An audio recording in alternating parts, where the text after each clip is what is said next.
everybody, doing a little bit of Roadwarden in this Fen Zone. Trying to pull up my streams, make sure I can be heard. Pull up my streams, make sure I can be heard.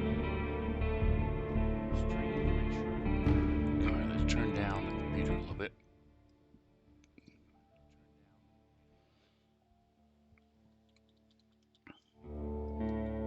See if that works better. See if that works better. Alright, so cool. Alright, hopefully you all hear me. So we get a tunes. So this is a new game. I have not played it. I played it for about 5 minutes and then said, you know what? I want to stream this. So don't really know what it's about. Haven't gotten very far.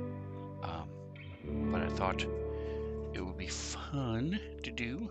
I also figured I would keep track of the various and different people in it. I'm looking for a notebook. I should have a couple notebooks floating around here. Keep track of the different people in it and the voices that I use for those people. And so that way, try a little bit of voice acting. Here we go. This is the my Xfinity notebook. Alright, so let's see, we have if I just got beeps. Alright, so we're gonna switch over to right here.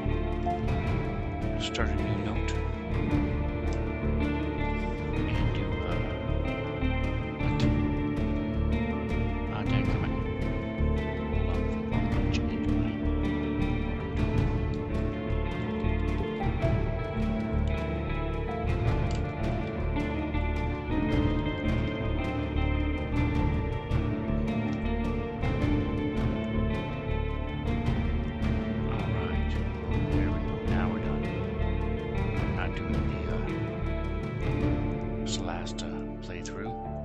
Finished up Solasta, so the second game I've ever played finished in my life.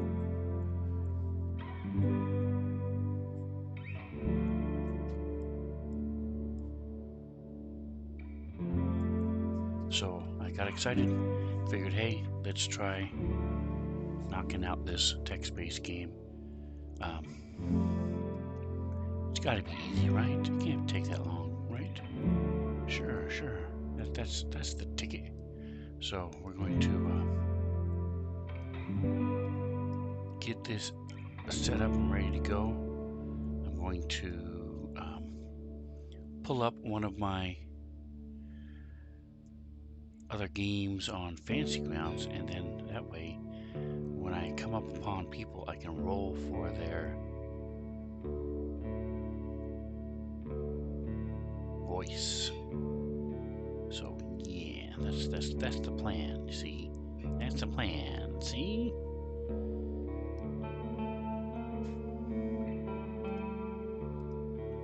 All right, beasts feel only hunger. Let's check it out.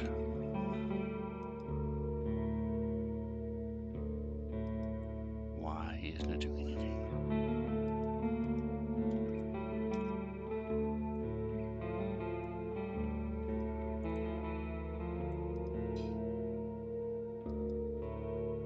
Okay.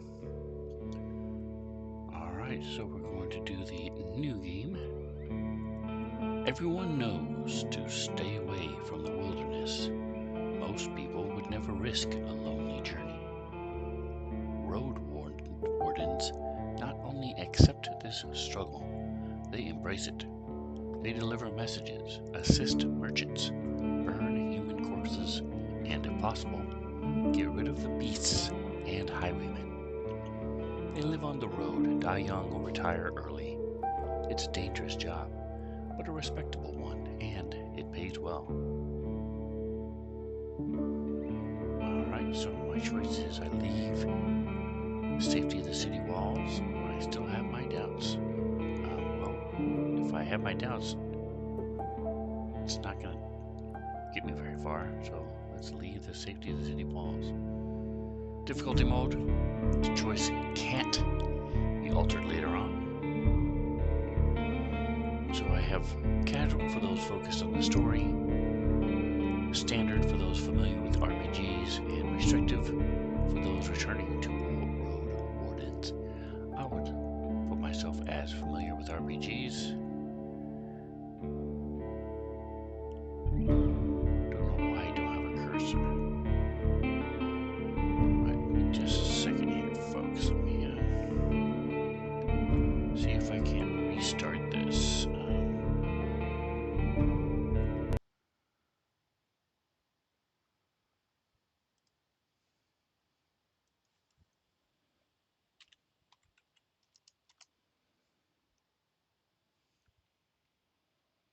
See if I can't get it to cooperate a little better.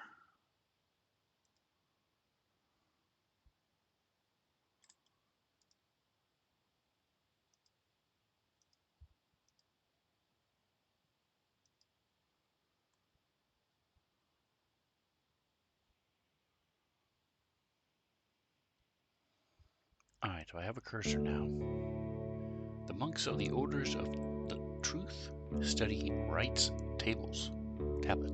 Holy shnikes. The monks of the orders of truth study rites tablets, magic, crafts, and nature, and teach their followers to understand and accept the world.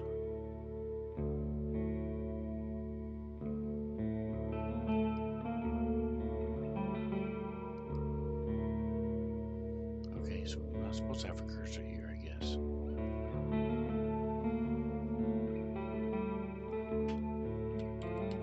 Alright, keys aren't doing anything, so I guess we have to fumble around till we get where we want to get.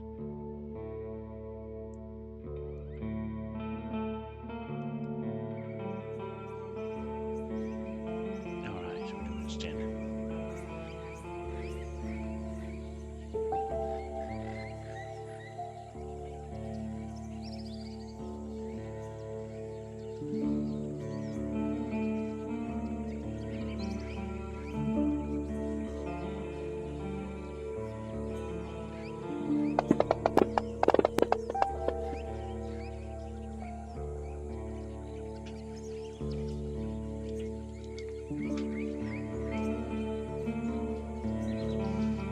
Alright, the wall is still standing.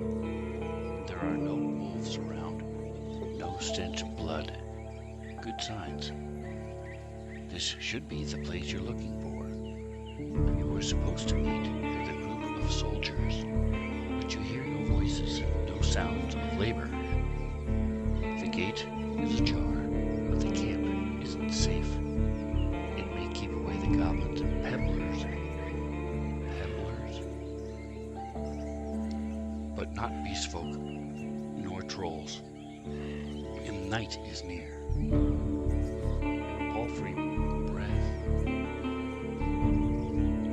Palfrey breathes heavily. It had a long day. I'm guessing Palfrey is like a horse, because it says horse right there. Alright, so I can look for another shelter. I need to look around cautiously. I dismount, sneak to the gate to peek inside. I get off the horse and enter the camp briskly. Well, look around cautiously.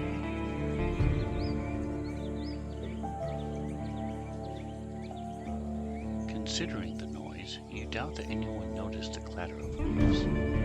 Short, dry grasses barely cover the arid soil of this valley.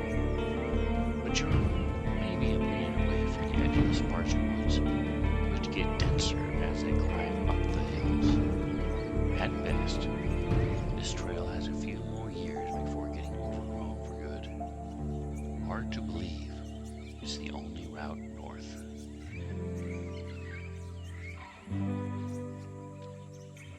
Okay, so that didn't help.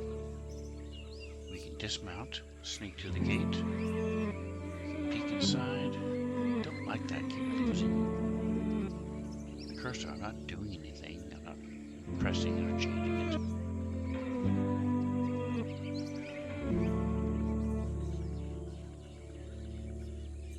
I'm just going to enter it. Get off the horse and enter it. Take care of yourself. If you're hurt or exhausted, some actions will be available to you. The weaker you are, the higher the chance you will die in combat. Right?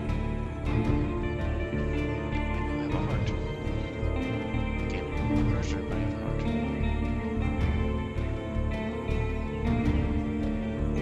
Like how these things are for, if you will. 30 minutes before dusk, it's time. Your heavy boots hit the ground, and the pain of the long ride finally catches up. You stretch out, bringing your back and legs comfort. All you want now is a table, a decent chair, a nice mug of beer, and some warm stew with any luck.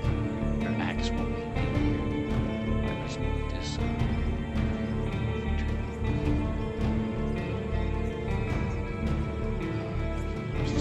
here at the bottom.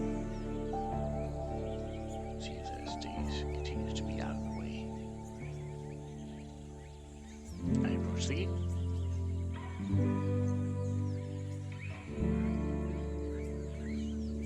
If it's a military camp, it doesn't look the part. Plenty of wasted space. The fire pit is cold. 2 people are sitting at the table, tired and disheartened. They're looking in different directions, paying no attention to one another. One of them is holding a cup.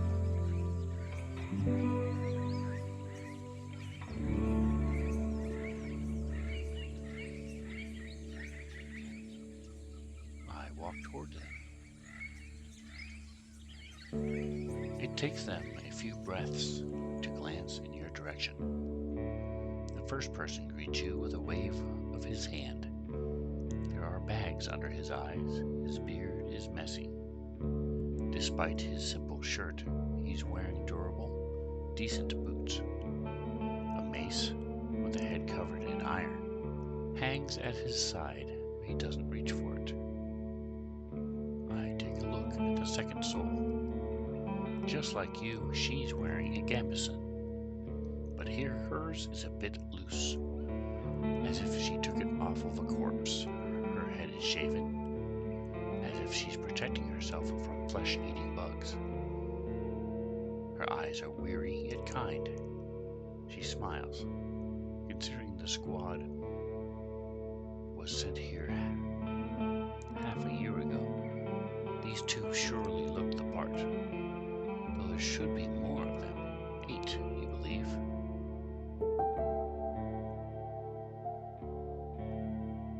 Right, so I can let them speak first, or ask about their lieutenant. There's only 2 of them here. They're obviously almost in shock, just staring there, not talking to each other. So I'm going to ask about their lieutenant. You wonder how to phrase your question. Whenever you meet new people, you can influence how they perceive you by selecting one of the attitudes. Friendly, be supportive and cordial. Playful, use a joke, witty comment. Distant, hide your emotions. Intimidating, hint at a threat. Orphan, be sad, tired, afraid, or hopeless. Alright, so I'm asking about their lieutenant. I'm just going to be friendly. I was hoping to meet with your lieutenant. Could we talk for a bit?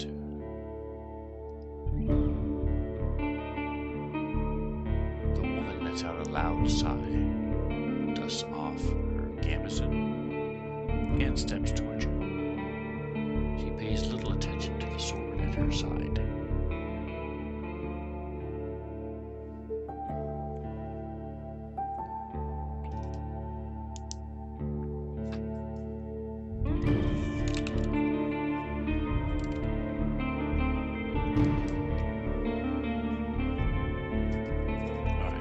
Track.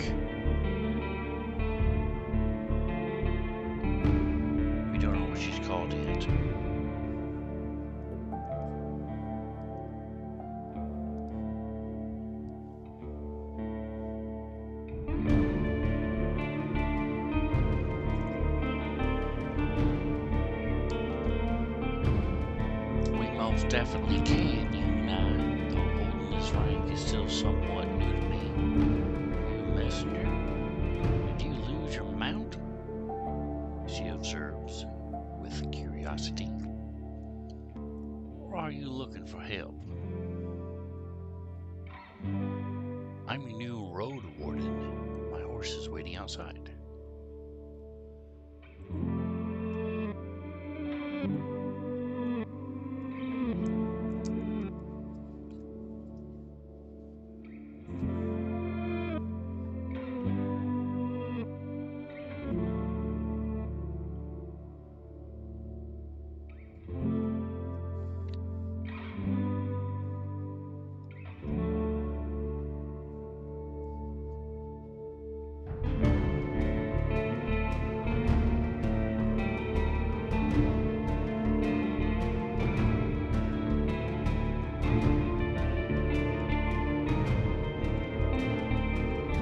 Really? Soldier in the shirt leans forward. That explains how you got here in one piece all by yourself. Better bring the beast here, adds the lieutenant.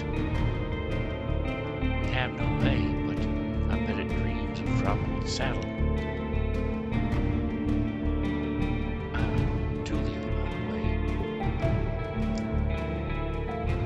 She's on her name. Fine, now we have a name.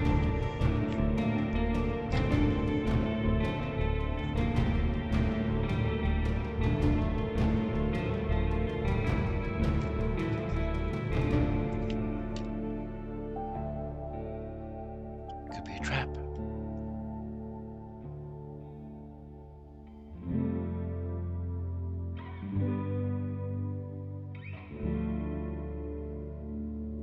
Just trying to get my cursor to highlight the first one.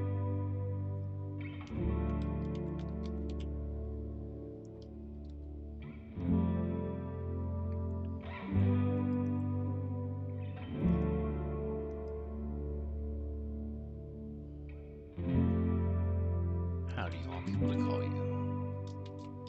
Go with moist.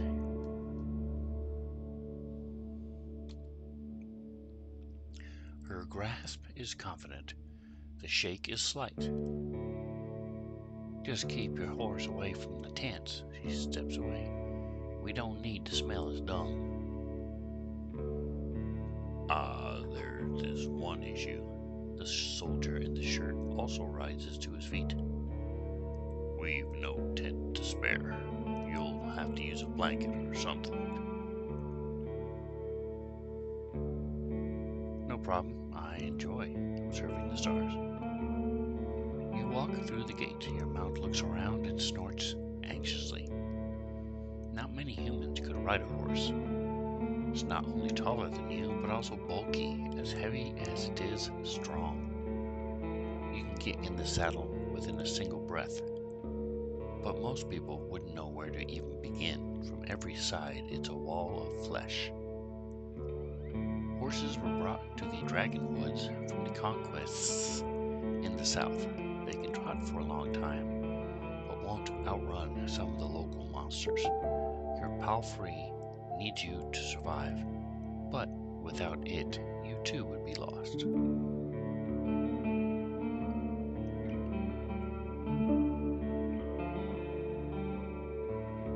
My only companion here, I wanted to feel at ease. It takes a few steps towards you, scolding you with another snort. You scratch the bottom of its neck with strength and confidence, just the way it likes. Humans see useful animals and even pets as monsters in disguise. Getting emotionally attached to them is believed to lead humans to their doom. But you know that horses need companionship. I speak to it gently and lead it to the camp. You end up next to the fire pit. Removing the saddle makes the horse nicker with relief. You take a couple of minutes to examine its back just in case. While the riding equipment is not that heavy for such a strong animal, with enough time it starts to chafe. You wish I had something better to eat than this shabby grass. You should look for an inn.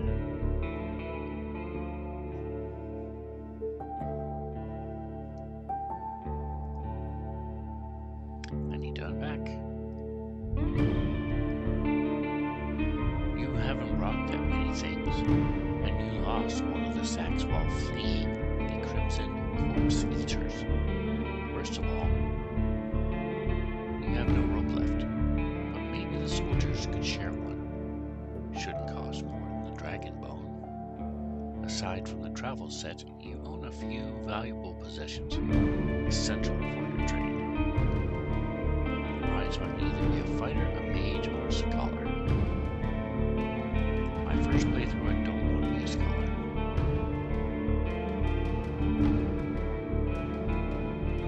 Although it's the only one that has a healing potion.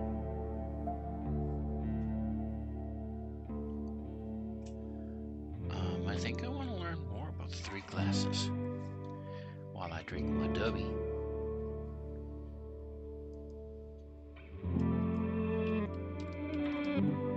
Atomic Hero Squad. Adventure time with Spencer here. We're starting a brand new game called Roadwarden.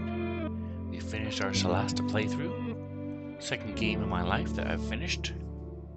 Mass Effect was the first one. So we're starting this one. Drinking some dubby.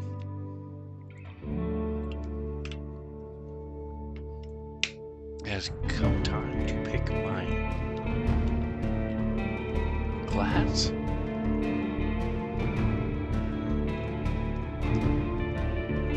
So I want to learn a little bit more about the 3 classes. As a fighter, you'll have an easier time in physical challenges thanks to your superior equipment and hidden bonuses during dice rolls. You'll be physically more capable than the other classes, but opens unique opportunities during some social interactions. It's the best class for RPG beginners. The fighter's weakness is their reliance on physical strength. Your special abilities won't be available to you if your vitality points drop to 0. The mage uses Numa, a versatile but limited pool of energy points that can be spent to cast a few humble spells. Magic won't protect you better than a sharp axe, but as a mage, you'll be able to heal faster while resting, detect magic in a mysterious area, distract a beast with a simple trick, and find a common tongue with other magic users. Using the mage's powers too frequently will result in having no Numa left when you need it most. Music is just a bit too loud. Okay, I was curious about that. Thank you, thank you.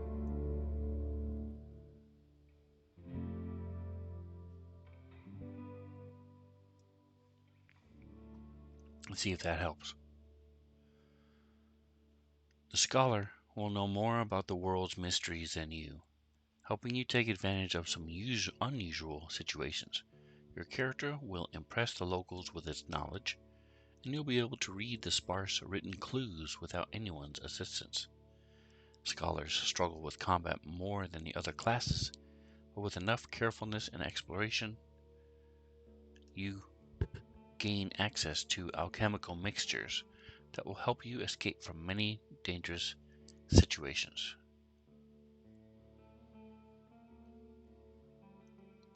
Alright, I think I'm going to be a fighter.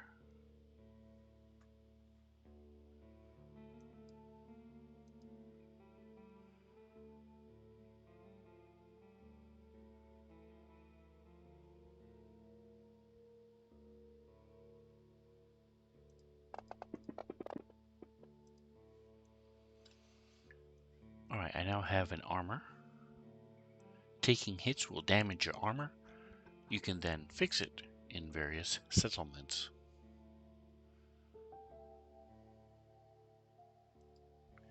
You can open your inventory to see your possessions. Unless you're occupied with another task, you can eat food, drink potions, and use your items from this menu. Be sure to click on each new item you receive, as some of them can have unusual applications. Alright, so we have supplies. Again, I don't have a cursor.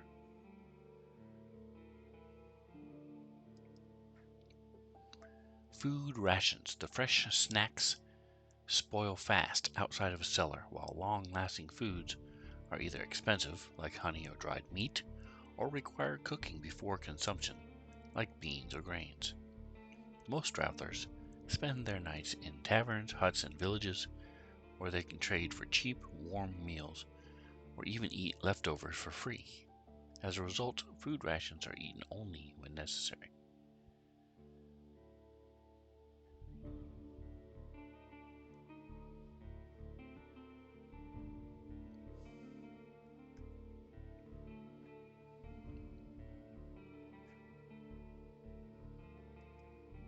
Why does it not have the correct stream on there?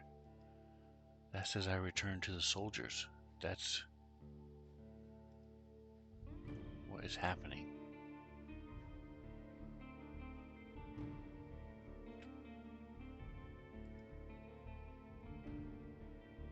That was weird. Okay.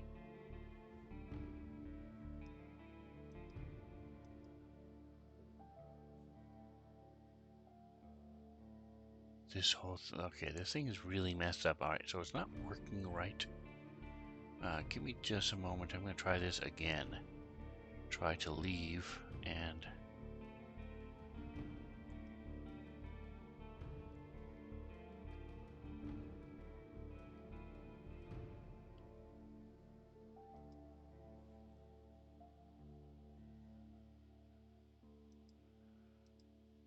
I'm going to try to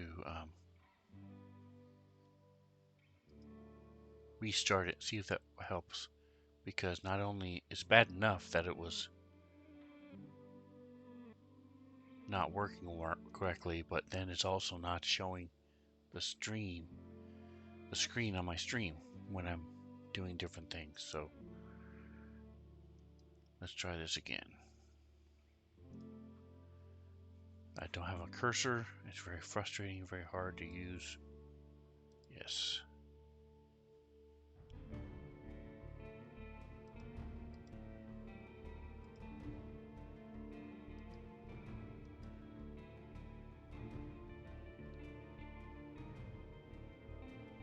Settings. Let's try that.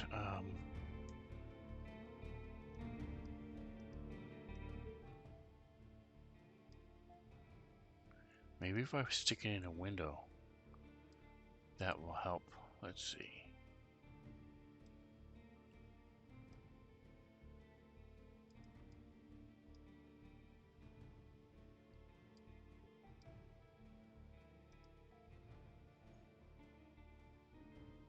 Okay, so far so good. Text narration speed. Narration text speed. Okay. Show tutorials.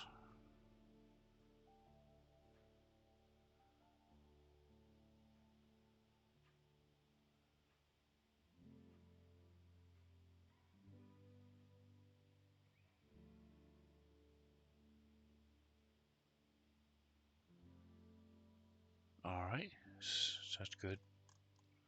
Let's go back, let's return, see if this works.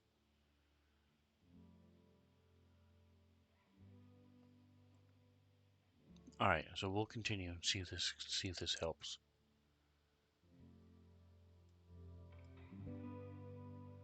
You unpack and inspect your belongings. Your water skin isn't pierced. The spare clothes are still here, just in case. You take a look at your wooden bowl and mug, your cape, tinderbox, bandages, food rations, knife. Nothing special or too cumbersome. From time to time, your routine helps you avoid mistakes, but this doesn't make it any more exciting. Alright, so now let's go back to our inventory. A pouch with coins. When it comes to trade, there's barely any connection between Hovlevan's marketplaces and the inns of the countryside. While city officials keep track of the value of different goods and oversee the legitimacy of used coins, the villages prefer to barter or exchange their resources for work and other favors. A single coin is worth quite a lot among merchants. It allows you to stay and eat in a shoddy city tavern for about 5 days. For 10 coins, you'd buy a decent bow. For 20, a sword. And for 100, a squad of mercenaries will be willing to face a family of trolls. Alright, now we have a gambeson, which is a padded defensive jacket.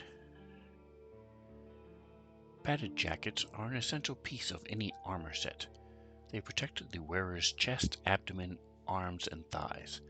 The lighter jackets, called aketons, are worn under heavier sets made of alloys or chitin, while the thicker ones, known as gambesons, are worn alone. They are relatively easy to make, and while not all travelers can afford them or wear them for hours without getting tired, they are commonly used by guides, merchants, and mercenaries rather. Your armor is not in best shape, could use some additional work. Travel set. All sorts and odds and ends that you've taken on this journey, just in case. A rainproof cloak, a set of bone needles and thread, a knife, a blade sharpener, tinderbox, and a couple of candles, a bunch of rags used to make torches, as well as a flask of oil and a pair of protective gloves. I have a well-crafted battle axe. Axes made of metals or alloys are among the most common weapons used by travelers. Not as safe as spears, and not as fancy as swords, but their powerful strikes can get through animal shells, scales, thick fur, as well as most armor. They are not great when it comes to parrying, but a single strike may be enough to leave a devastating wound. Still, the vast majority of them are used by lumberjacks, farmers, carpenters. Pretty much every household in the countryside owns at least one just in case. Their shape, size, and used materials vary. Heads are made of stone, especially flint, bone, chitin, and massive seashells, while handles are almost always made of wood, antlers, and leather straps. You've spent a lot of time training how to fight, and like most warriors, your grip isn't reliable. If needed, you can throw an axe to hit a target over a dozen feet away. Nice. And I have a crossbow. It's difficult to buy a crossbow outside of a city craft guild. They require complex mechanisms made by combined efforts of specialized artisans, but their expensive parts may keep the weapon drawn for many hours. They are easy to aim and shoot, and their quarrels hit much harder than the regular bow arrows. While loading takes a fair bit of time, in some cases even half a minute, the newer models don't require much effort or strength thanks to the introduction of advanced winches. Such a weapon can be a powerful tool even in the hands of an untrained monk. Since crossbows are much more complex than bows, they are often altered by enchanters who focus their attention on a specific, small part. The most popular enhancements include faster reload, extended draw weight, increased durability, and lighter overall weight. Alright, so that's our stuff, supplies, merchandise, equipment, and weapons. I go back to the soldiers. They're at the table again, observing your beast and chatting between themselves. Your stomach growls at the sight of them eating out of wooden bowls. One more bowl was put at a previously unused end of the table. You can sit down on a tree log.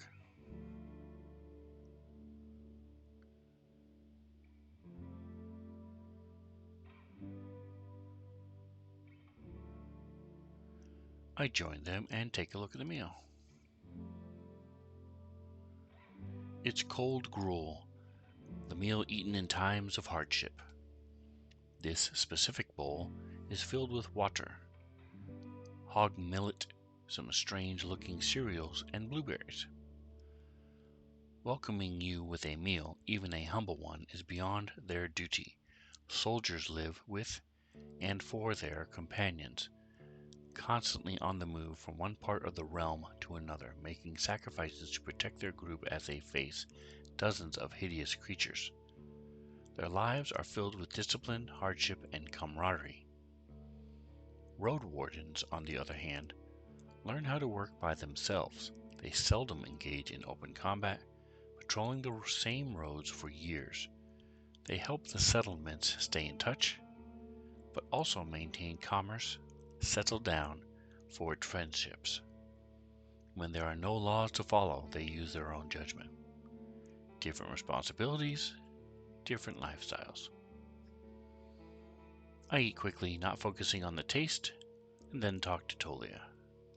She's focused and chooses her words carefully. She looks away only as she gathers her thoughts. I'm afraid I can tell you less than I would like to, and less than I should. She nods towards the other soldier. As you can see, there's not a lot of us left. At the beginning of summer, there were 8 of us, including our previous lieutenant. 5 are dead, and 1 has run away in tears. We're also strangers in this land, adds her companion. Well, any piece of information may help me do my job. The man leans forward, his legs shake nervously. He sounds like a kid asking a bard to sing one more story, tell a joke, or do a magic trick, whatever it takes to escape from boredom. His untrimmed beard hides a face much younger than you originally thought. What did the officials tell you? I expect not that much. No soul governs these lands. I share what I consider to be relevant. You tell the soldiers how little guidance you've received, since this area is too far away from Havlavan to keep it under control. You were warned that it's untamed and unknown. Who knows how many villages, bandits, or monsters may be found in these unmapped hills and forests. From time to time, new people come here to look for boundless opportunities. Most of them never return. Do they turn into walking corpses, or find what they're looking for? No soul can tell me, so I was looking for your guidance. The lieutenant drinks from her cup and crosses her legs, ankle on knee. Seeing her chair makes you doubt she'll ever find a comfortable position. Where should we start? Alright, so I've got a lot of choices here. I don't care about how she became a lieutenant. She already said the other people died.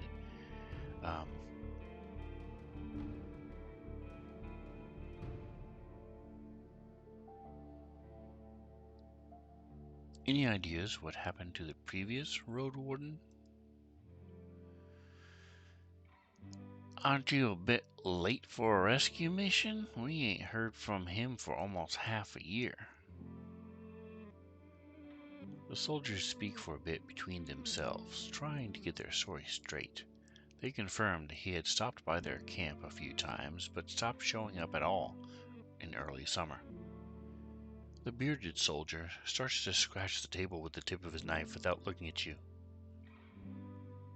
I don't remember his voice.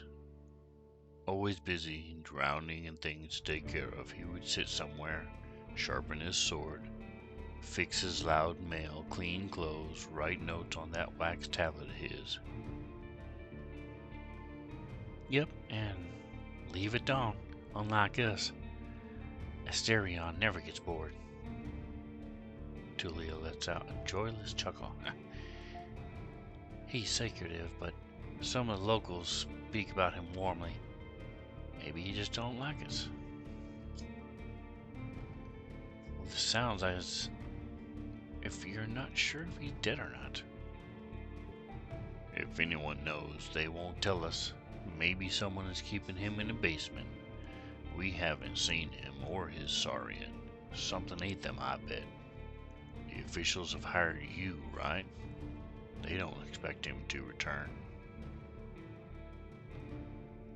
Richer road wardens often use four-legged meat-eating saurians as their mounts. They have to be tamed and trained since they're hatching, but unlike horses can easily defend themselves from many monsters. At least your palfrey is fast and reliable and won't suddenly sink its teeth into an innocent passerby. Do you know what he was looking for? Maybe he left me a message? Neither one of us had any insight into his dealings. My predecessor left me no clues. We also took a look at Astrian stuff. Wait, I almost forgot. She stands up and heads to a nearby tent. He has kids in a village near Hovlevan. I was planning to take all the things there, a pouch, a second spear, decent bow, some potions. Quite a treasure. But I would much prefer to bring them the truth about their father. So you want me to find out what happened to him in exchange for his stuff? Here's the catch. We hired a messenger to ask the commanders for further orders, since she hasn't returned and you know nothing about her. She either ran away or something happened to her. We're meant to stay here until fall. What do you think? Come see us, tell us what you learned about the man, and we'll get back to Hovlevan together. You begin to think about your real mission. You were planning to return to Hovlevan in the early fall anyway. Well, if he's alive, I don't think he's going to be happy about me taking away all of his possessions. True, but he's considered dead. I doubt he'd begrudge you anything. And who knows? You may just find his shell lying on the road somewhere. He wears mail, uses a spear mostly, maybe 5 feet tall but stout. Long, red beard, short hair, pale face. Rarely smiles. She glances at her companion, but after he nods, doesn't add anything. She sits down and stretches out her legs again. So find out what happened to him. Dead, alive, left. Just let me know. Alright, so now it says you can use your journal to see lists of quests. Journal, you need to confirm your note. Okay, notes are shared across all of your saves. I can make a new note, okay. Gotcha. Quests. Find the Roadwarden.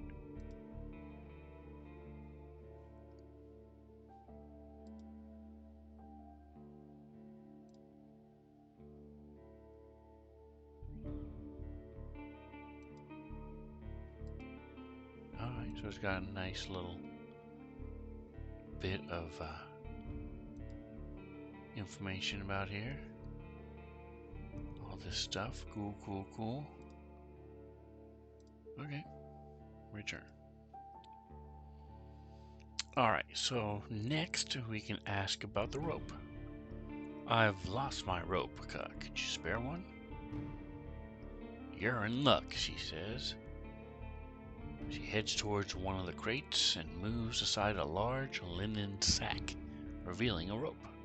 She brings it back and nonchalantly sits down on her chair.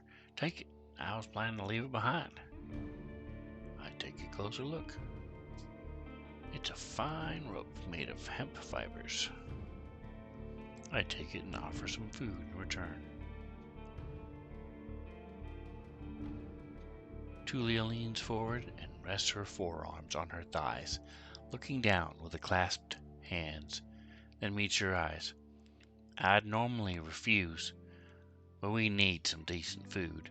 Every day I'm searching through our growths, looking for worms and putridity. We forage, but it ain't a great spot. Some food rations would brighten up a foggy day. For now, you leave the rope on the table.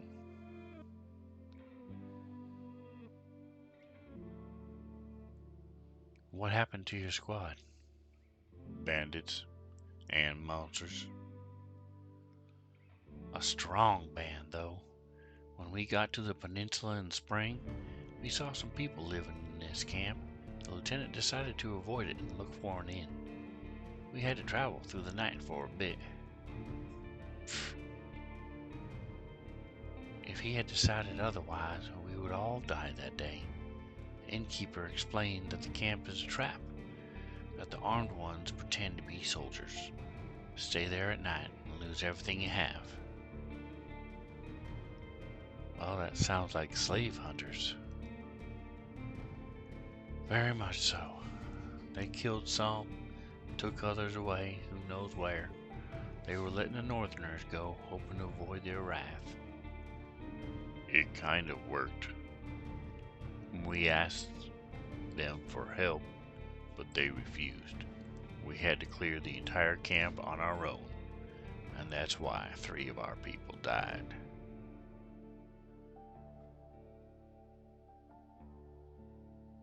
Don't exaggerate. It's not like the lieutenant didn't make a mistake. He wanted to get rid of them and take over the camp, but we didn't know our enemy well enough. We were outnumbered, and they had an ice mage among them. Well, at least we cleared the road and saved lives. You mentioned monsters as well? Nothing that would surprise you. Those of us who survived the skirmish were young, too inexperienced to spend a summer in this place without a good leader, and they didn't trust me. One of them got caught by a tree ant. Another one ignored my orders to perform some sort of ritual hunt, so a werebear tore her to pieces. The last one tried to act tough, didn't tell us that he had cut his hand while cleaning his gambeson. We had to cut it off, and he was so ashamed that he decided to walk north, find a new life, disappear. Idiot.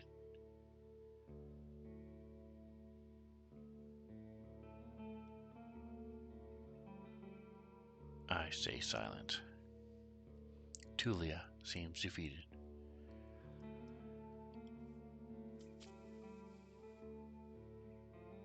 Alright, I don't really care about the rest of this stuff, so I'm going to say, if you were me, where would you go next? The soldier answers quickly. To the inn, of course. He grabs his empty mug. The one northwest from here. If you can't afford the room, the main hall is free of charge. The locals rarely gather there. The northern road is much more traveled. But the hunters will tell you about this and that, and you'll have a chance to introduce yourself.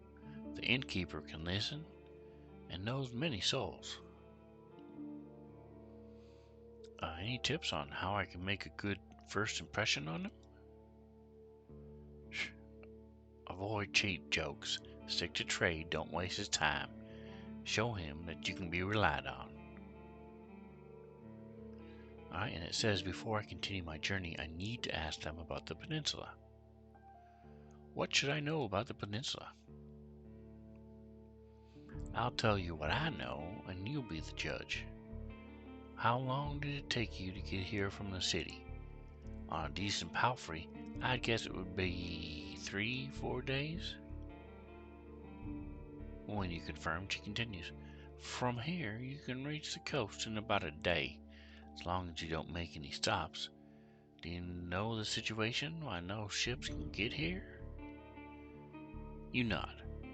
The sea route allows Havlavan officials to keep in touch with the coastal villages, collect taxes, move the soldiers, collect lumber, deliver tools, but maintaining order on a wild coast such as this one is like filling the ocean depths with coins.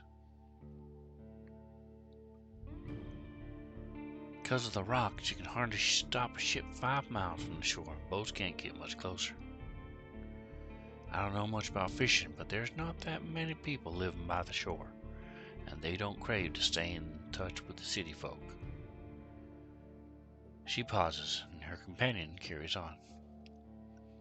No soul from the north ever came to the camp, but when we traveled to the roadside inn, Pelt of the North, they're happy to trade and play dice.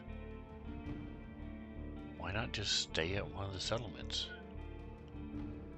Well, I mean, we're to guard this road. This camp is our post, and, well, don't take things the wrong way, Moise, but are you a devout soul? Alright, I've got a bunch of choices here. Let's see.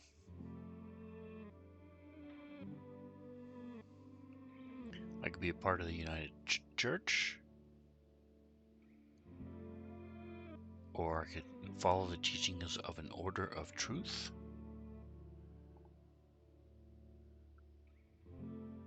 I could be a member of my fellowship from a small village.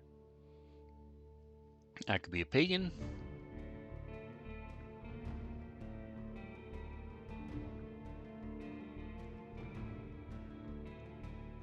Alright, I think I'm going to be an order of truth. They mentioned that earlier. For many years, I've supported a monastery that does its best to advance mankind's spiritual growth, artistry, herbalism, and magical research. I follow the teachings of an order of truth. Oh, I see. I don't know much about that river of faith, but I'm sure we're not that different. I'm a Unite myself, she says with a sort of pride in her voice. So she follows the United Church. Maybe just explain what you were thinking of. The people here are disquieting. Their traditions won't help them negotiate with the officials. Here, she starts to draw lines with her index finger as if she's pointing at an invisible map. The peninsula is connected with roads like a big circle. In the northwest, you'll find a weird village at a bog. It's not exactly pagan, I don't think. It even has a priest who claims to be an eremite. You nod. She means a fellowship. They do crazy shit, her companion chips in. They use the dead to cut down trees and dig in soil. Once I saw it, I begged to never return there. I see. You've heard tales such as this one since you were a child. If an isolated settlement manages to survive without a city's influence, its customs and traditions grow more and more alien. Every generation learns how to adapt to the dangerous conditions they have to deal with, and the rustic, pagan traditions muddy their river of faith. The United Church often warns its members about the crazy druids, necromancers, and blood mages, the bringers of doom, the traitors to humankind.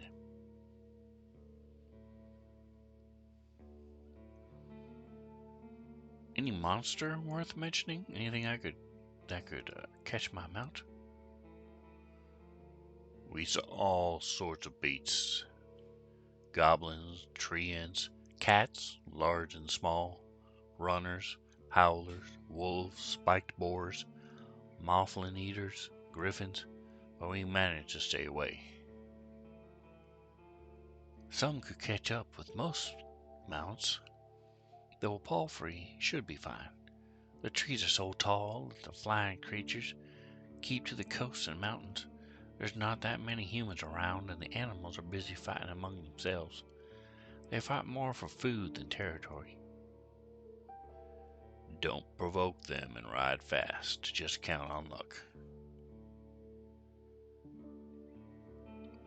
And how about the east? Hard to tell.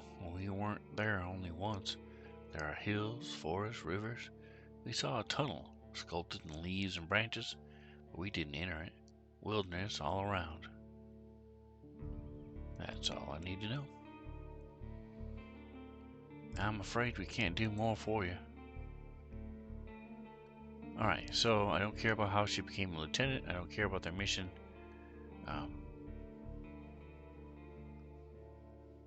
Anything I should know about this camp? Story is brief. Some merchants built the camp to have an extra stop for mules and donkeys just between the inn and the southern villages. Wow, can't talk. There's plenty of grass here and a pond nearby. When the peninsula grew more dangerous, the camp stood abandoned, from time to time serving as a shelter for travelers. The bandits came here in spring, further paralyzing the exchange of information between the northern and southern settlements. Since these highwaymen are no more, the situation may reverse, so time will tell. You can sleep here wherever you want, though don't expect to wake up without pain in your back. Alright, I know everything I need. Are you sure? We may not be around the next time we come here. We should prepare for the night anyway. I agree. And may you do better than our Asterion did. Stay vigilant. She winks at you, shattering the mask of a soldier. Thank you for your help. One more thing, if I can. Can you take the first watch? Splitting time between 3 people makes a great difference. You think for a moment. To fully rest, you'd need a good sleep. Sure. Leave it to me. Fabulous. It should be calm, at least before midnight. Wake me up in a few hours, or even earlier if anything happens. I'm happy to do my part. You go to the barrel and splash water on your face, which makes you even more aware of how much you need a bath. After the night, it will only get worse. Your horse is already napping, still too anxious to lay down, so I prepare for my watch. Aha, here's appearance. You don't stand out from the crowd. You won't get much cleaner without a proper bath. Okay. Nice. So we have the time, we have vitality, we have nourishment, armor, and appearance. 2 out of 5 right now. It's the only one that has 5. Interesting. The soldier in the shirt is eager to guide you. Just observe the area. There's plenty of griffins around, though they won't try to jump over the palisade. Probably. Better watch out for the apes. They can climb up and carry out any food they can find. And there's this one really loud were-elk that keeps smelling the wall, though has never tried to get in. He points at the gate. The lieutenant and I will block the entrances. They're quite heavy, so if anyone comes here looking for shelter, better call us to help you out. And if this someone is being chased by wolves or anything, better throw them the rope instead. If it gets cold, feel free to make a fire, and the best place is on the watchtower. You may want to put a blanket there or something. Oh, here. He points at the pile of crates. Just climb up to the tallest one. You'll have a great view at the northern side, the more dangerous side. And also, I know you're tired after all that riding. He points to the tent, the other side of the camp. I can handle a couple of hours sleeping on the ground if you wish. Go there after me and rest just this once. At least I have a pallet inside. Thanks a lot.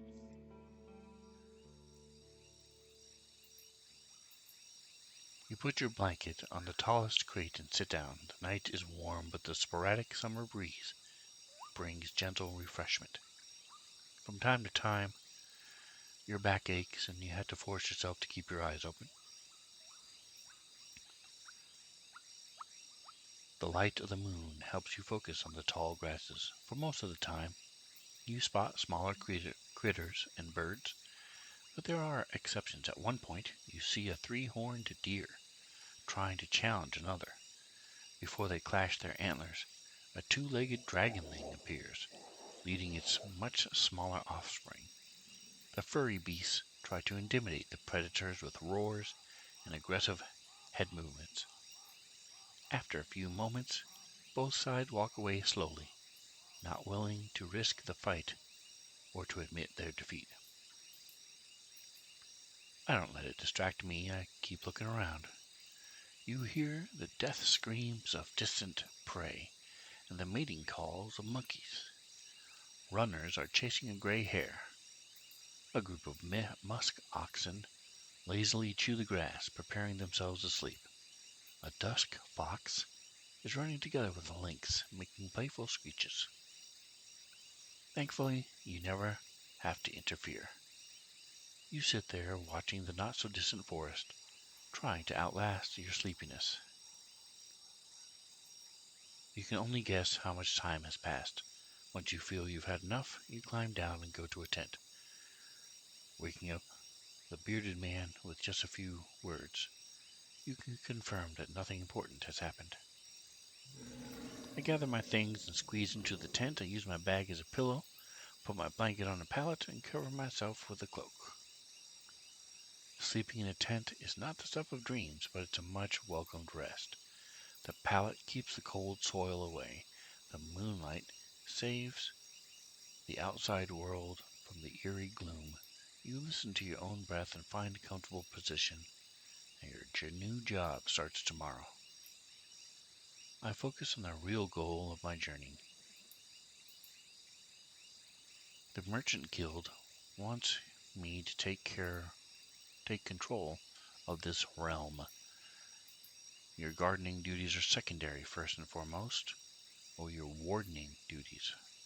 You need to explore the peninsula, learn about the territory, resources, and threats. Get to know the locals if you can, convince them to consider negotiations with Havlavan officials and traders. Could the tribes resist the soldiers or be a threat to the priests of the United Church? Are there any forbidden practices that need to be eradicated, like blood magic, necromancy, robbery, or slavery?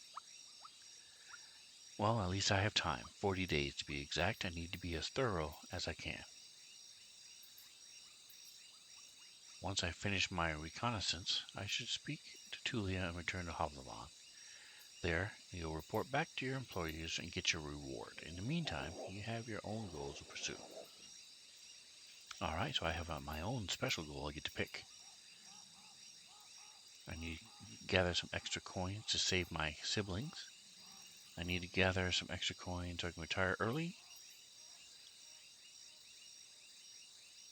I want to become a major player in a merchant guild. I want to be a hero. I want to make this place safe. I want to forget my old past life. I think I want to retire early, live in prosperity and safety. That's what I want.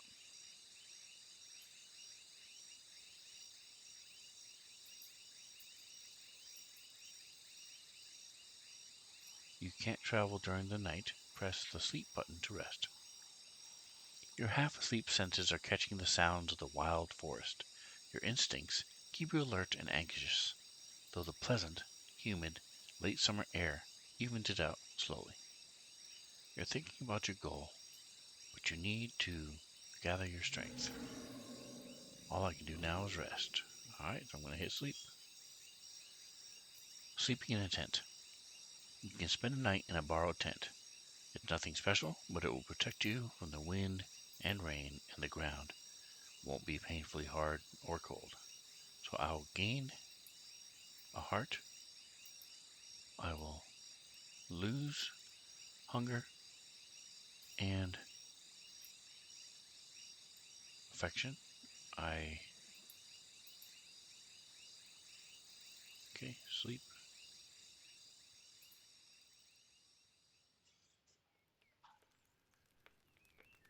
You are woken up by sunlight, well rested and ready. Without haste, you gather your things. After only a couple of breaths, you notice a weird smell like a roast. No, burning meat. Burning, rotten meat. Disgust crawls into your consciousness. You exit the tent. Your horse is looking around nervously.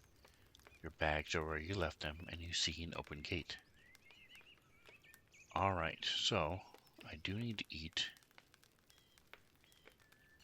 I didn't get back any vitality. Boo, I was hoping I would. My nourishment is 1 of 4, and my appearance is down to 1. People are hesitant to trust me because my face is dirty. Armor is 3 out of 4. Says with the current gambesons, the best protection you can get. Okay. Alright, so I'm going to go ahead and save. Quick save complete.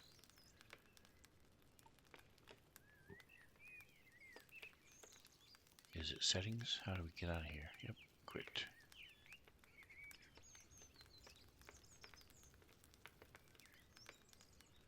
We'll do save.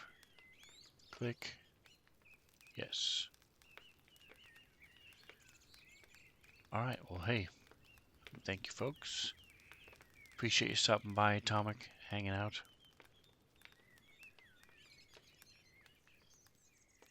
We will jump back into Roadwarden next time. And don't forget to like, subscribe. We've got D&D on Wednesdays, Starfinder on Sundays. Every other Friday, we have Dungeons and Dragons. Every other Saturday, we have Starfinder. So make sure you're following. That way you'll get notified every time I'm going live. Whatever else you do, enjoy the rest of your day.